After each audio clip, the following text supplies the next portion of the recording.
name's Clara White and I'm the Senior Fundraising Manager for Leeds at Macmillan Cancer Support. I was delighted to actually be invited along this evening to represent Macmillan Cancer Support. As you'll know, the evening is raising funds for Macmillan amongst other charities, so really keen to be here in person to be able to thank everyone, and also later I'll be talking about the work that we're doing in the local area thanks to the support of this group of people. We're probably most well known for our incredible Macmillan nurses, and they do a fantastic job in the hospitals and out in the community, giving that one-on-one support to patients and their families. But we actually do a whole lot more than just that. I think they're just a fantastic group. I've had the pleasure of meeting them on a number of occasions and hearing about their previous events. Unfortunately, I've not been able to come to one until now, so that's why I'm so excited about this evening. But I know that they've raised phenomenal amounts of money. They're doing it in their community. They're inspiring everyone to get involved, and I just think they're absolutely fantastic. Oh, hello, my name's Chris Twells. I'm a cancer doctor. I'm a professor at the University of Leeds and St James's Hospital in Leeds. I've been treating patients with cancer for more than 30 years, and what we've seen over the last 30 years is a real difference.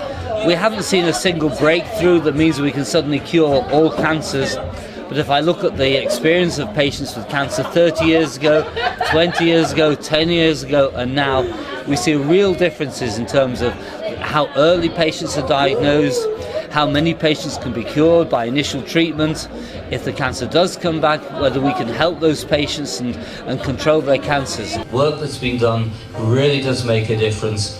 The help we get from the community is important, not only at the end of cancer that I see when people are already diagnosed, but what we've heard before, the early diagnosis of cancer, the appreciation of cancer. I know I'm a typical middle-aged man, I ignore everything, but we know that there are issues around cancer in men, especially middle-aged men, and it has to be said, men of colour, there seem to be particular issues around people seeing doctors when they need to. So we need to see patients earlier, have earlier diagnosis, better treatment and better support. Well, my name is Khadija Ibrahim and I represent BHI. I'm actually their youth health wellbeing coordinator for young people. Well, I was happy to be asked to come from the concept from Sister P, of knowing her, being part of my upbringing and being around her, and many other people that have actually suffered with cancer and we're going through it at the moment as well. I'm going through it right now with friends, close friends, one who's fighting and succeeding and one who's resting. So, you know, it kind of touched me when this opportunity came up to actually be a part of it. I'm proud of it. It's a very good cause anyway, because in regards to just the whole thing of cancer as a disease, it affects all of us through the community, whether it affects us directly through our family members or family communities. It's a very important matter that should always be discussed at all times. My name's Hannah, I'm a volunteer with Teenage Cancer Trust, and I've come tonight to speak on behalf of the charity. Every day in the UK, 7 young people are diagnosed with cancer. There are 2 units in Leeds which are in LGI and St James's, so all the Teenage Cancer Trust units are in NHS hospitals, but they're fully funded by donations from the public. The St James's unit was opened in 2008 and it serves 17 to 24-year-olds. At St James, at LGI, the unit was opened in 2010 and there's 13 to 16-year-olds there. So what Teenage Cancer Trust aims to do is give a home-from-home environment to young people. We don't want them to have to be on a children's ward or on an adult's ward because we don't think that's conducive to their treatment. So the wards are great. Brightly decorated, there's a jukebox and a pool table at St James's, and it's just a really fantastic environment for those people. Right, this is my first time here, and I was told about it by my friend here. However, we've all had losses through cancer. Basically, I got told about it through a family friend. It's the first time I've come to this event.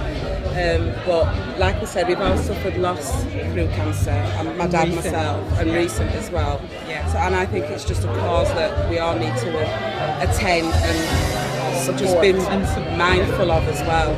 I think it's important.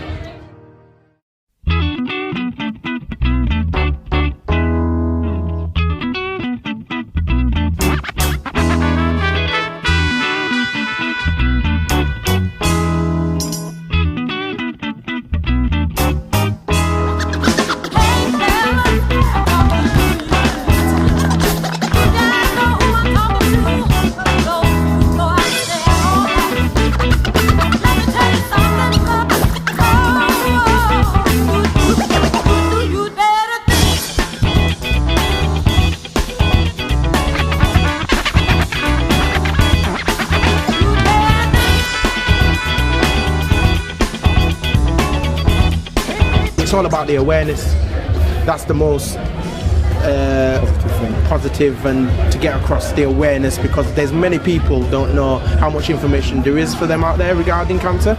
Also, basically, there's communities out there who feel left aside, where basically that's where we're bridging them with Macmillan's Cancer Research, BHI, Teenage Cancer Trust, etc. We're going to take this on the road. The intention is to bridge Leeds with Sheffield, Huddersfield, Manchester and Birmingham. That's already in the pipeline. And Nottingham as well, where basically we're going to be doing the same thing but in different cities across the UK. And it's all about bridging, because you've got people doing the same thing as us, and if we can unite, they can give us something we're not doing and we can give them. And basically it's all about the fight. I will say cancer doesn't discriminate. Get yourself checked. That's the positive message. Get checked. Don't, if you feel that you've got something, not to hold it back and think, oh well, I'll leave it to another day, or I'll leave it till next week. And then the quicker you get it checked, the quicker then they can diagnose and get something done. That's the message. With this organisation, I hope it reaches certain heights in the sense of where basically you have bridged. For every show we put on, if we save one life, that's it in itself. And we've done that already, where we've even had feedback on, for what my sister started, somebody went and got checked out, got diagnosed with cancer, and they're in remission right now. And they've actually established that on the social media, that if it wasn't for Voices of Cancer, I should say my sister at that point, making it, you can go out there is people listening. God knows where they would have been today. So if we can achieve that just once out of everything we do, that's saving a life, and nothing's more precious than a life.